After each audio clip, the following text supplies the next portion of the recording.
अस्सलामुअलैकुम नाज़रीन, आज की वीडियो में मैं आपको जुमे की सुन्नतों के बारे में बताऊंगा। तो स्टार्ट करते हैं अपनी वीडियो। नंबर 1, मिसवाक करना। नंबर 2, गुस्ल करना। नंबर 3, गुस्ल करने के बाद अपने अच्छे साफ सुथरे लिबास को पहनना। नंबर 4, नाखून तराशना। अपने जुमे वाले दिन नाखून लाजमी तराशें अपने पाँव के और हाथों के।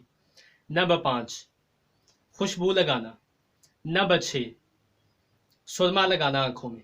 नंबर 7, जुमे के लिए मस्जिद में जल्दी जाना। नंबर 8, दरूद पाक कसरत से पढ़ना। नंबर 9, सूरत काफ की तिलावत करना।